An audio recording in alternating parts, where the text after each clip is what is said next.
Hey there, it's Andrea. Before we start today's show, I have a super quick, exciting announcement to share with all of you. For the first time on Time for Coffee, we have a free giveaway to offer you. In honor of the season of giving that we're all immersed in right now, I am so excited to tell you that Time for Coffee has 50 global giving gift cards with $25 already loaded on them to give out to Java junkies between now and Christmas.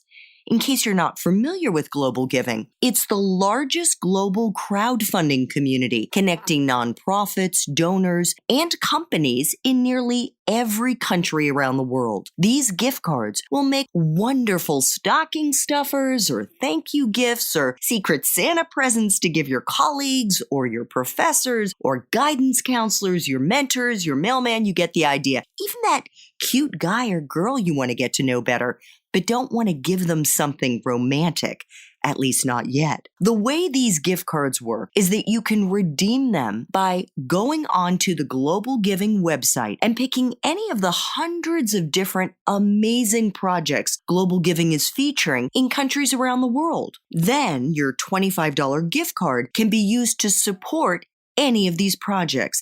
And the gift card is non-denominational with a super festive holiday vibe. And all you have to do to win one of these electronic gift cards is to email me at Andrea@time4coffee.org. That's Andrea@time4coffee.org. Just say, hey, I'd love a Global Giving gift card. And the first 50 people to hit me up for one of these gift cards will get it in their email box on Monday, December 17th, giving you plenty of time to figure out who you want to give it to. Thanks so much, everybody. Happy holidays and enjoy the show. Hi there, I'm Andrea Koppel, and it's Time for Coffee, the podcast where you get to hear firsthand what the jobs and careers that interest you the most are really like.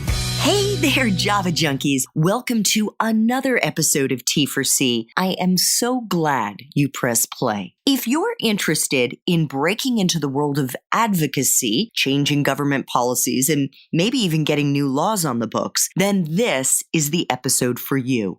Because my next guest is someone who's doing that right now working in Washington, D.C. for a global nonprofit. And spoiler alert, she started as an unpaid intern and has a ton of advice to offer as to how you can break in and break through in your internship applications. But before I introduce you to Emily Schaefer, I want to make sure you've signed up for the Java Junkies Journal. That's the weekly newsletter we blast out Monday mornings, giving you an overview of the episodes we're going to be dropping that week. Just head over to the Time for Coffee website at time4coffee.org, and the sign-up box is right there on the homepage. And while you're there, scroll down to check out the rest of the homepage, which has all the episodes we've already dropped, organized by profession. So it's super easy to search the kind of professionals who most interest you. Now, my friends, please grab your mug and take a chug of a delicious hot caffeinated brew, because it's time for another caffeinated career conversation. And my guest is Emily Schaefer, an amazing young woman I had the pleasure of working with very closely, I might add, for about 4 years at Mercy Corps, one of the world's leading global humanitarian and development organizations. Emily is currently a policy advisor on the policy and research team in Mercy Corps' Washington, D.C. office. This is actually one of the first T4C interviews I ever did back in the spring of 2018. And as you'll hear, we actually met in person for our caffeinated career conversation. Emily is one of my all-time favorite people. She is funny, humble, super smart, and incredibly hardworking with a can-do attitude that is her superpower. She first started working at Mercy Corps in 2013 as an unpaid intern and so impressed us all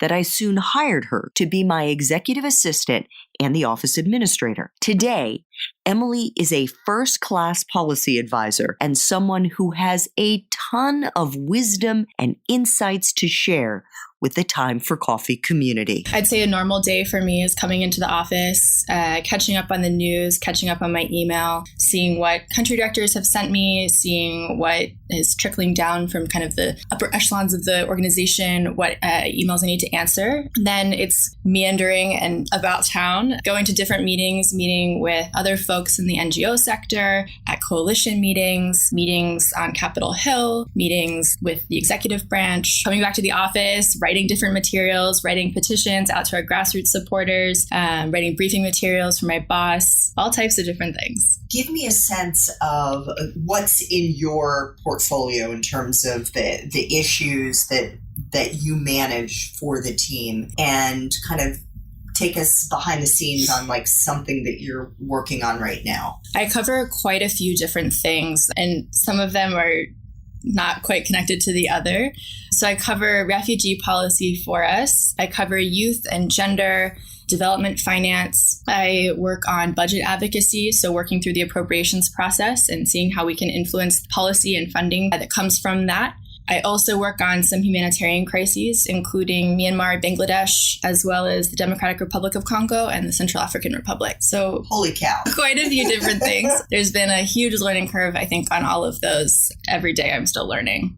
So when you say there's a learning curve, what does that mean that you've had to do to feel more comfortable managing this diverse set of countries and issues and priorities? Like, are you reading all the time? Are you reading outside the office? Are you meeting with people to pick their brain? Or, what is it? Really all of those things. It's a lot of reading. For example, like I studied the Middle East in college, and now I'm working on issues in Asia and issues in Africa, both of which I'm not as familiar with. So it's a lot about reading about those country contexts, reading about how these crises came about, because at Mercy Corps, we care a lot about the root, like addressing the root causes. You can't adequately advocate on like figuring out the root causes of a conflict if you don't know anything about, the country itself.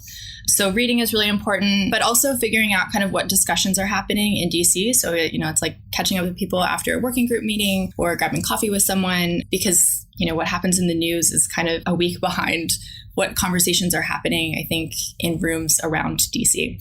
It's all of those things. So what's at the top of your to-do list today? So we have our country director from Myanmar coming into town in a couple of weeks. So I need to start setting up meetings for him so that he has a good trip to DC and that he can meet with the correct people to influence. So today, I'm going to be sending out those meeting requests. Can you just give us the offices or rough ideas of? Yeah, so I'm going to be sending out some meeting requests to some folks at the State Department, some of our funders, as well as some kind of political minds there, as well as USAID. We're hoping to meet with some folks on the Hill.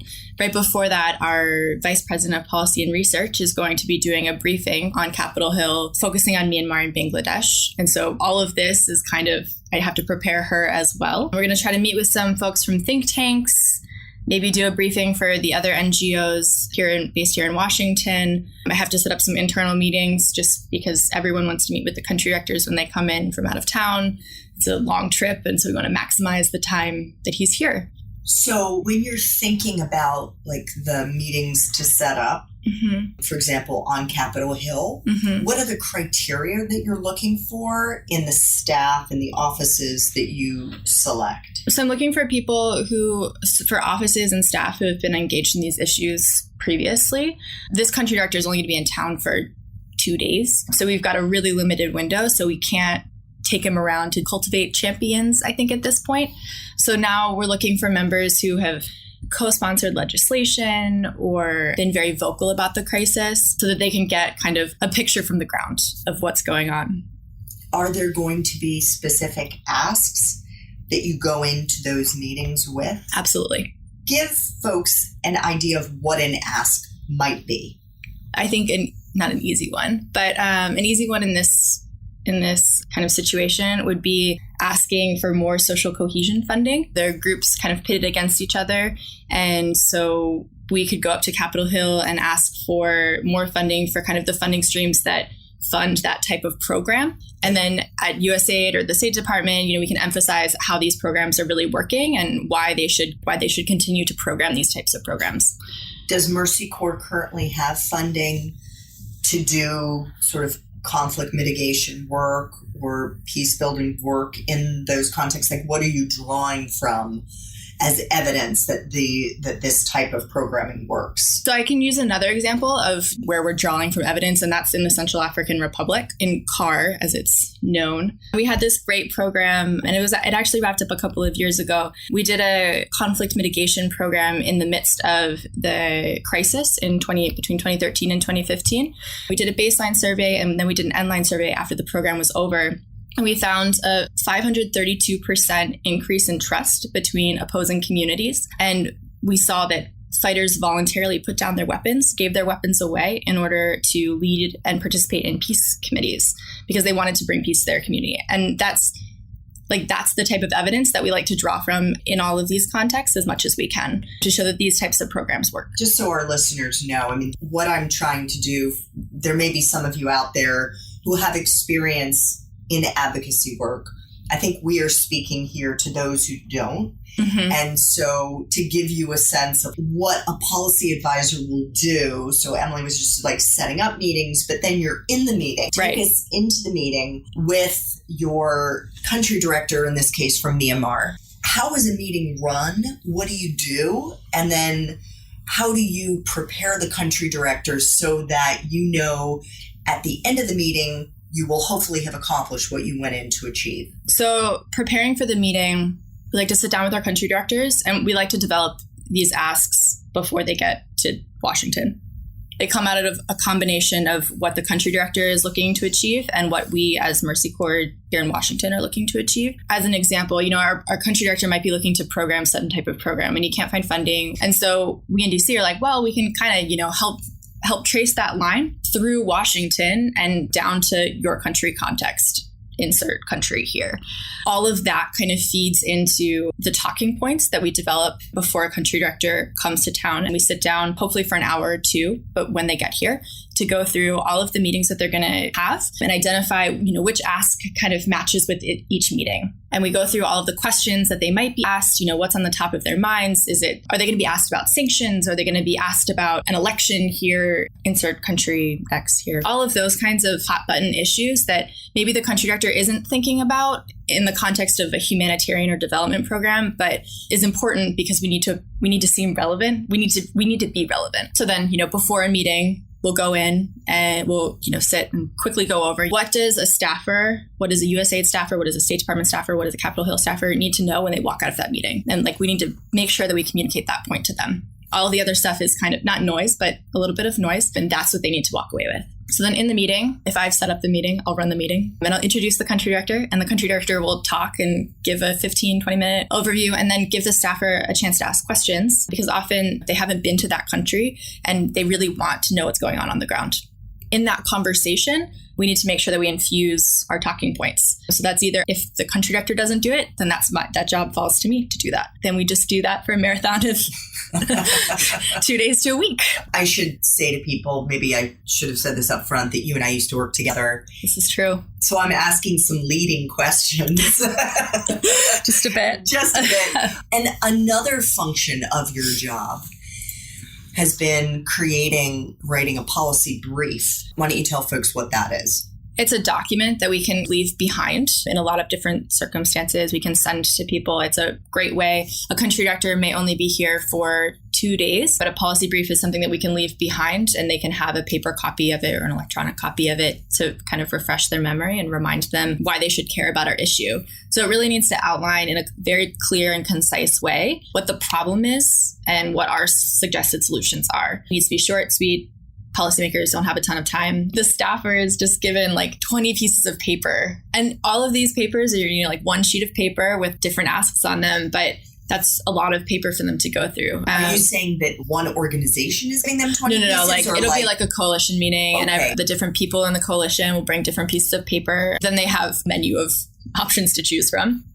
But it's really important for whatever you're writing to be very concise and very clear because staffers don't have a lot of time.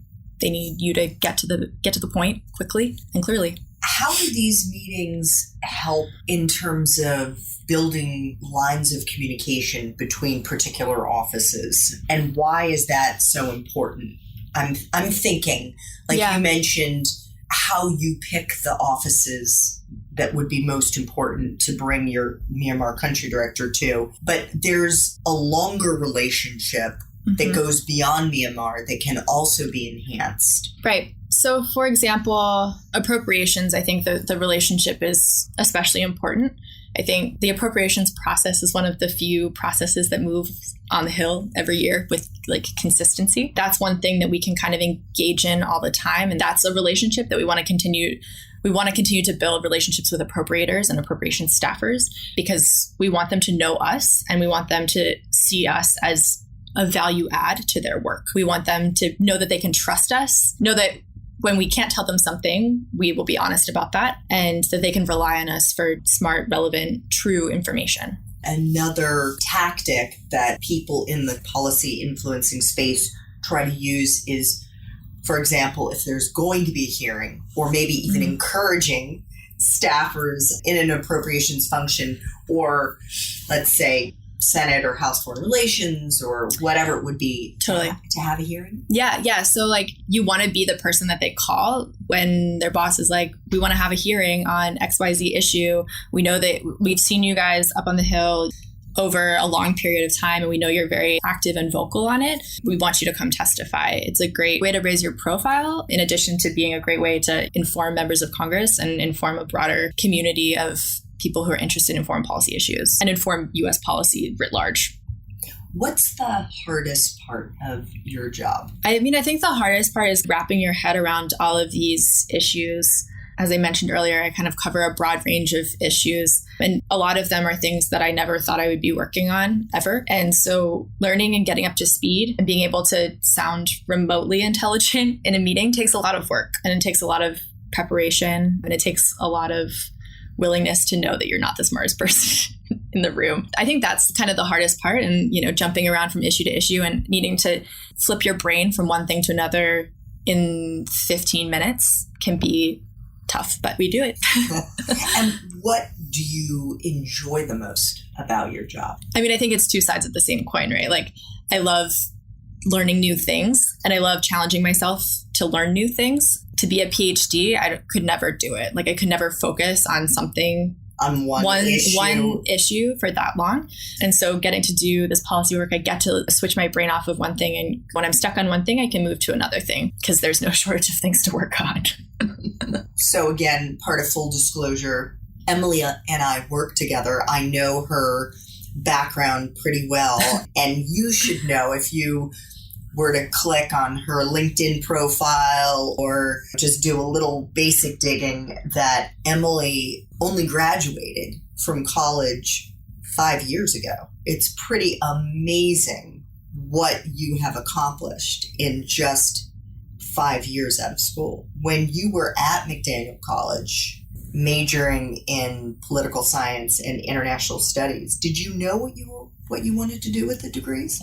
No, I actually knew that I did not want to do anything related to Congress because I was not interested at all in Congress. And here I am, which is kind of hilarious. I was getting close to senior year. I knew that I wanted to do something in the humanitarian international development space, and I wasn't sure about what that would be or what that might look like. And I thought I'd go to the field and work for a couple of years. And I saw myself as a very international person. I really enjoyed my time studying abroad. And then I realized that it was going to be impossible for me to get out to the field with only a bachelor's degree. And so then I kind of pivoted and I was like, I'll work in DC because that's the closest city that has major international things happening, and applied for a ton of jobs. So I want to get to that in a second. Yeah. So what was it that happened that helped you to realize that doing international development was something that you were interested in? I think it was kind of a core value that had always been instilled in me. I grew up going to church, and my church had a heavy service component. So I volunteered at a school in the Appalachian Mountains for kids who had been abandoned or abused. And I volunteered at a summer camp, kind of renovating the summer camp one summer. And there was a trip that we went on. It was called Christian citizenship seminar. And it was kind of, how to take your faith and turn it into something that was more meaningful for the world. And it focused on human trafficking. We went to New York and did some meetings there, bus down to DC and lobbied on Capitol Hill to end human trafficking. And I think all of those components mixed together made me want to have kind of a bigger meaning. I wanted to do something that was mission driven. And so now I've kind of removed the faith part from it. But I think that development was kind of the closest way that I could mix this desire to serve others with my career interests relating to foreign policy and wanting to expose myself to different cultures around the world. Going back to your senior year, sure. And you're realizing that it's going to be hard to get into the field, which is our slang for going to work for a country program or an organization that's working in a foreign country. And so you're going to focus in DC. How did you start knowing where to apply, and what were you applying for, and how many different organizations did you apply to? I have no idea how many organizations I applied to. I met a customer at the farmer's market that I was working at, and he was like, "Oh, my wife works for this company that does international development. You should apply." And I think that was one of the first jobs that I applied to, and I don't even know what it was. Couldn't tell you. I looked for anything that said assistant in the title because I figured that was my level. I started looking at contractors that served USAID. So a lot of U.S. government positions aren't actually filled by U.S. government employees. They're filled by contractors. And so I thought that was going to be a way to kind of get my foot in the door. So I applied to a ton of those and was trying to figure out which contracting firms staffed which parts of USAID and the State Department, which was kind of tricky. And I refused to apply for any internships because I decided that I'd already done an internship. And so I didn't need to do that anymore. And then I got desperate and started applying to internships. But yeah, I just worked in the morning. I had a job picking blueberries in the morning, and then I would come home in the afternoon, shower, and start applying for jobs. And that was when you were in college, or that was the set. I was kind of applying for things my senior year, the end of my senior year, but I was way too busy with writing papers. And so that was really the summer following my graduation that I kind of got into it. So at what point do you remember that you were like, I think I better start applying for internships? So blueberry season comes to an end at the end of July, kind of early August. And so as blueberry season was winding down, I was trying to figure out how I was going to transition into a new job or something. And I decided that I just needed to move out of my parents' house and move to DC. I had my own personal reasons for wanting to move to DC. So I was kind of I just needed an excuse, and I've saved money all summer.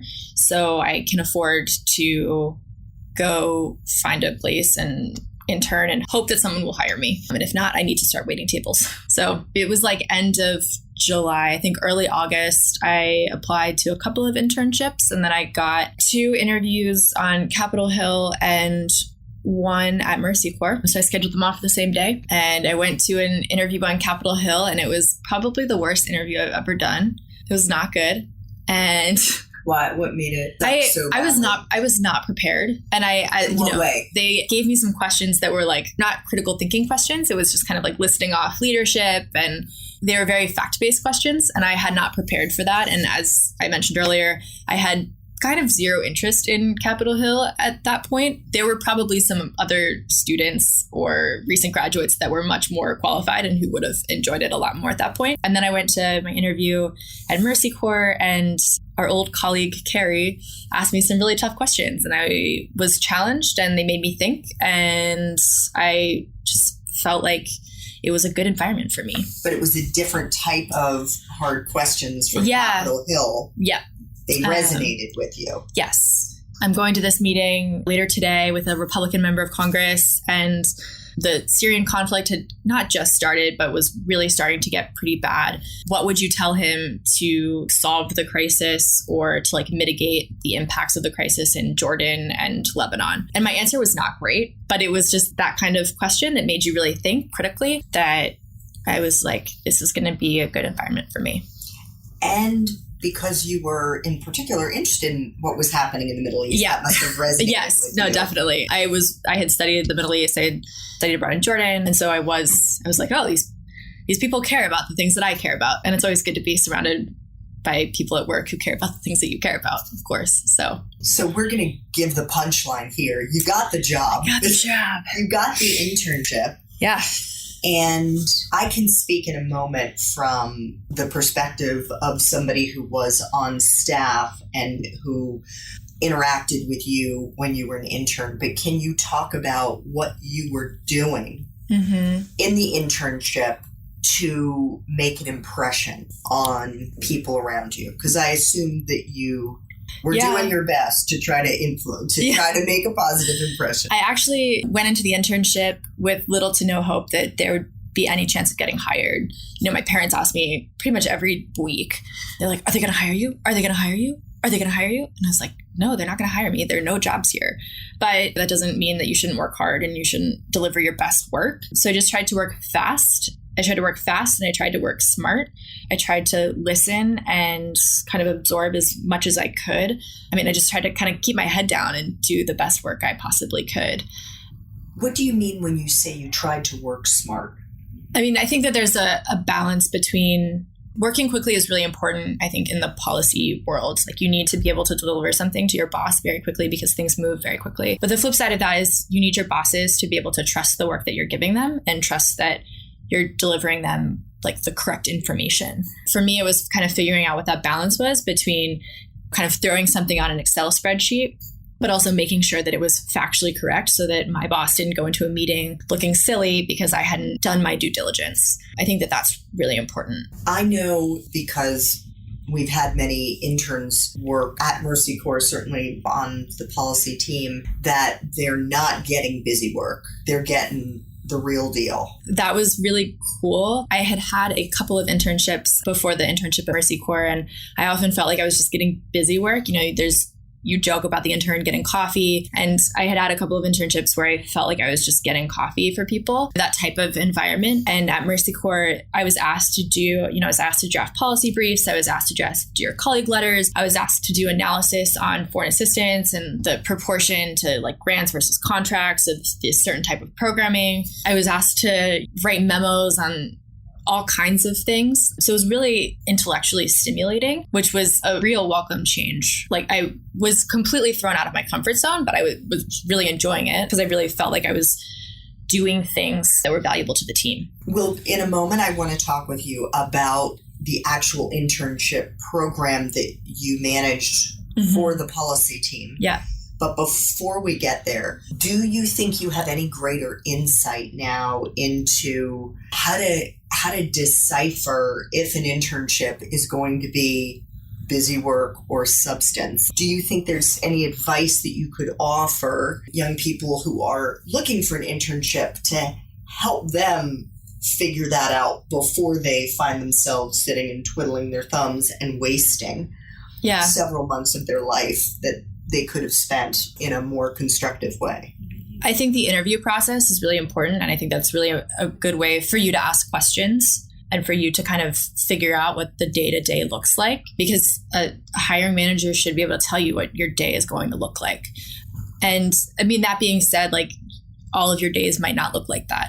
I would say though that just because an internship may be like twiddling your thumbs or something, there's always something of value that you can get out of that, whether it's learning that you never want to do that again, or whether it's just being exposed and having the opportunity to like meet different people and expand your network. And I don't think that you should necessarily turn down an internship just because you don't think that the work is going to be the most meaningful, because it's about looking at the long term, about looking at how that internship is going to set you up for something else. And so like someone's going to look at your resume.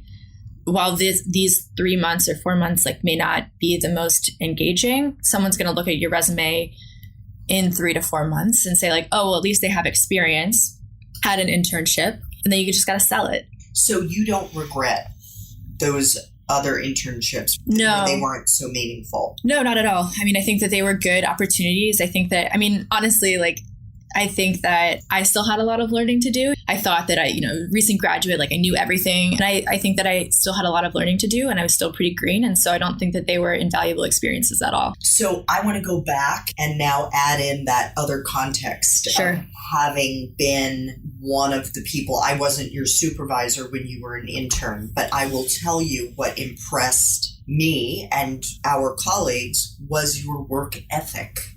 can-do attitude. Of course, the things we were asking you to do, we knew were going to be pushing you out of your comfort zone, but you weren't afraid. You may have been afraid. I mean, my God, I hope you were. But you weren't so afraid that you didn't try, and you gave it a really good effort. And more often than not, Emily, wow, you impressed us because you're smart. You applied the skills and the knowledge that you had, and you did research and you tried to figure it out. And that is why when there was an opportunity that none of us could have been aware of, and that was the woman who was my executive assistant / office administrator, said that she was going to go to graduate school, that you were the leading candidate for that job and why you were eventually hired for that job. So you cannot discount the fact that somebody is there after 5 o'clock or after 6 o'clock to get the job done. Not because you're just sitting there staring at a computer screen, but the fact is we are watching. And if someone is really dedicated and really serious about doing their best work, they're not like Fred Flintstone. And I hope that isn't too, like, if you all are even aware of who Fred Flintstone is. But, you know, I know who Fred Flintstone is. Okay, phew. But like when the quitting bell sounds, that you're out the door, because we are impressed by that. And even if it doesn't land you a job at the organization, because that was completely out of nowhere.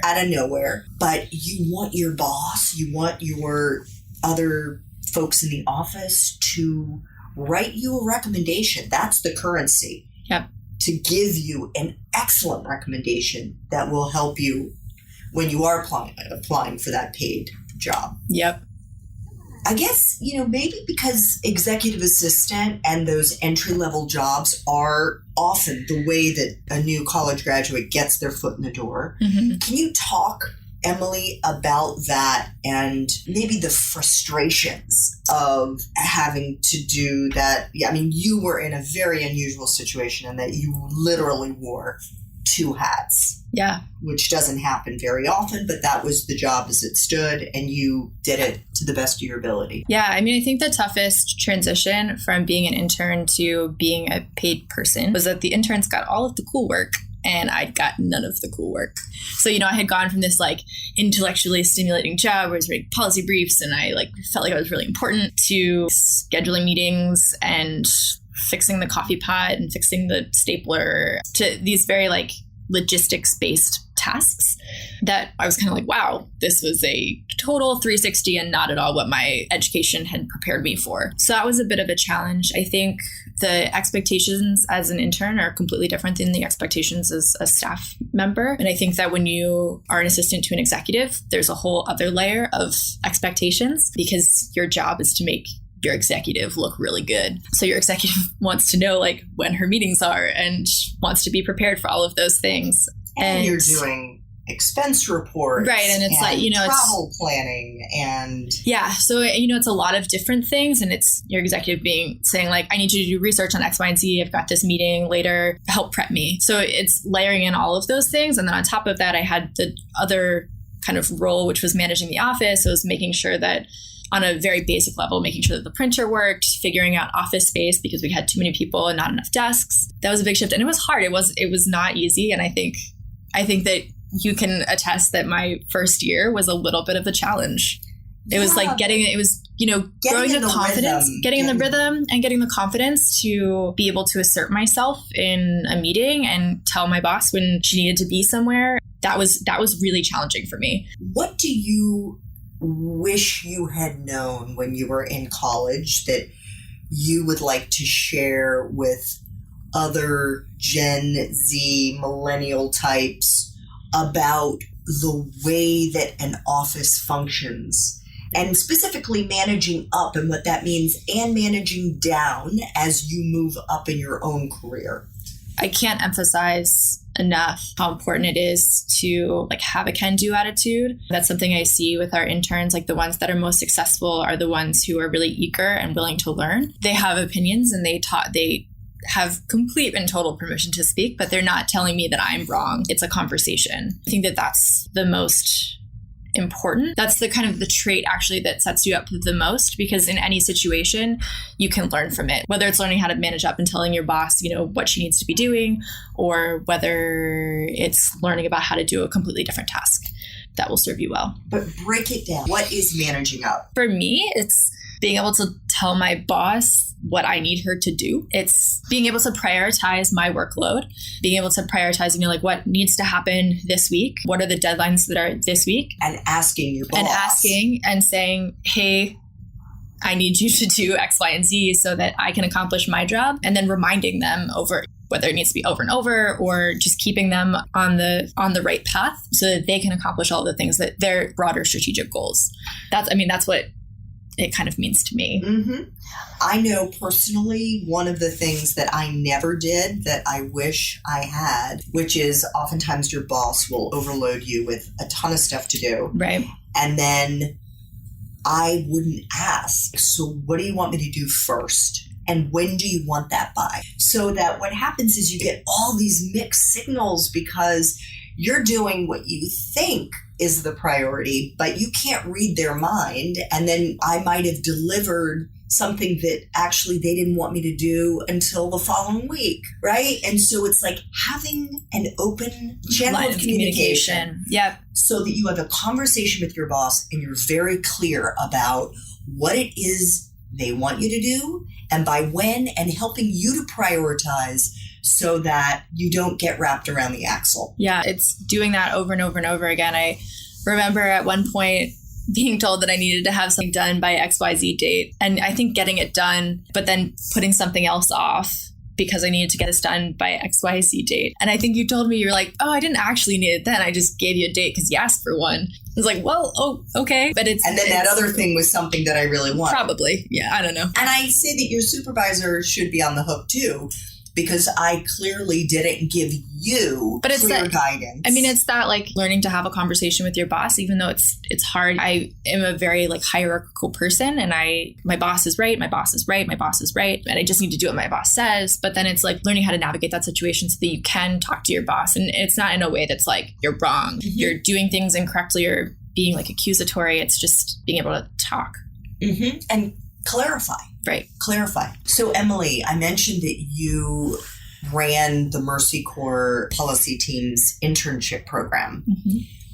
What were you looking for in the applicants? What were kind of they must have this? I mean, first and foremost, you must have a cover letter. I think that is my biggest pet peeve. The application guidelines were clear. It was you need a resume and you need a cover letter or a statement of interest, whatever. And optional was a writing sample. I saw so many people apply with just a resume, and you have failed to meet the minimum requirements. So you're already out. And you've just wasted your time. You've wasted my time. Like, goodbye. For every internship that we posted 3 times a year, I would get upwards of 90 applications for 2 positions. You need criteria, and failing to meet the minimum requirements is a great way to figure out who actually wants it and who doesn't. So beyond that, on your resume and in your cover letter, I look for kind of a story. I look to see that you've had relatively consistent interests, or you can clearly identify. Sometimes we'll have people apply that aren't like international studies majors or aren't like politics majors, but they can clearly articulate why this internship is of interest and of value to their career. And that's really important to me. And it shows me that you're thinking. We need interns who can think, because as we mentioned earlier, this internship requires you to think quite a bit, and it requires you to be able to clearly communicate. So that's something that I look for. And then in the interview, I looked for interns who are energetic, who showed that they wanted to learn, that they had an open mind. I think those were the things that were most important to me, because you can do your best to teach and mentor as much as you can, but if they don't want to learn, then I'm wasting my time, and my team is wasting their time. So that was something that was really, really, really important to me. What about where they went to school? I came from a school that is very much not well known.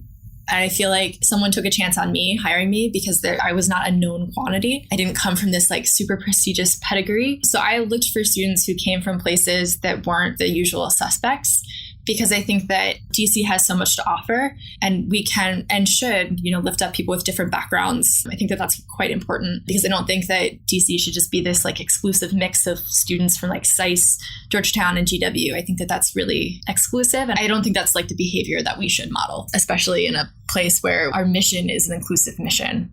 Can you share some of the questions you asked people that were kind of your go-tos for weeding out the... Yeah, so actually I had a list of questions that I asked everyone, because I thought that would level the playing field, and whoever kind of answered my questions in the best way, that was an easy way to determine who I wanted to hire and who I didn't want to hire. So I asked students about their background, what they've studied, kind of give me their 30-second story. I asked about their experience with research and writing, what writing products they were most proud of and why they were most proud of them. I asked how this internship was going to feed into their 5-year career goals. Like, what do you hope to get out of it? And how is that going to help build your career for the next step? And this was kind of actually a particularly hard question for interns to answer. But what do you want your internship to look like? Like, if you could choose your day-to-day activities, what would you be doing? And then I would tell them about the internship and see if that like resonated with them. They weren't particularly long interviews, but those were some of the questions. And what have you learned about hiring from going through that process? Because I know you've had some like superstar interns, and you've also had a couple of duds. Yeah. I mean, as an intern, like, you have room to grow. Like, you don't have to be the perfect candidate when you walk in the door. You shouldn't know everything, because you're at an internship to learn. It's supposed to be a learning opportunity. So I felt confident about the interns that ended up being our most successful interns. And they were, again, the ones that were energetic and showed a willingness to learn. I think that was honestly, like, I could have cared less about, writing product that you're most proud of, but I wanted you to see that you were proud of a writing product that you had produced, because that meant that you cared about something and you worked really hard on it and you felt passionately about it. And that's what I want you to come to work and feel passionately. Like, we're a mission-driven organization. Like, you should feel passionately about the work that you're doing every day. So Emily, now that you've been out in the working world for the last 5 years, if you could go back to McDaniel and be back on campus, and what are the things that you might study or the activities that you might have engaged in or whatnot that would have better prepared you for working in the policy world? For those people who are listening to this saying, yes, Emily, you have sold me on working in international development as a policy advisor, what do you think they could be doing now to enhance their skill set so that they're better positioned to land a job at an organization like Mercy Corps? I probably would have taken a class or two in American politics, because I did not take a single class in American politics, and I really regret that. On the international development side, I would have taken French. I really regret that I did not take French, because so much of the work of our agency is in French-speaking countries, and that kind of limits my effectiveness when I go to those countries. You did study Arabic. I did study Arabic. I think American politics, maybe a math class or two. Really? Why? Maybe. I feel like statistics is an important thing that you should know how to do. Maybe not for this job in particular, but for jobs later down the road, and just so that you can look at a data set and not be terrified of it. I can't say that I can look at a data set and not be terrified of it. Economics. I think I started to take economics, but I ran out of time, and so I would have done that. But other than that, I feel pretty good about my undergraduate experience. And I think there's only so far that the classes that you take can get you. You can do the best you can with the resources that you have. You can do the Model UNs, and they're great, and they build up your network, and that's really important. But I think, as much as I hate to say it, your network does matter when you're trying to break into this space. And so it matters a little bit less about the classes that you take, and matters a little bit more about how you can utilize the network that you've built over those 4 years of college, and those internships that you've done, the extracurriculars that you've done, to kind of catapult you into a job. I think that's really important. So Emily. Yes. Thank you for making time to have coffee with me today. I really appreciate it. And I just finished my coffee. Finished your coffee. Cue the empty cup. I really enjoyed Carrie, and I actually learned some things about you that I didn't know. There you go. Like to keep it interesting. And I would just say to our listeners, let me know what you think of this interview, what questions I could be thinking of for future interviews. Please subscribe. And thanks, as always, thanks for listening. Thank you. Thanks so much for listening to Time for Coffee, where the professionals in the jobs that most interest you always have time to grab coffee 24/7, no matter where you live. I have one quick favor to ask you. Remember to rate, review, and subscribe to Time for Coffee. Thanks so much.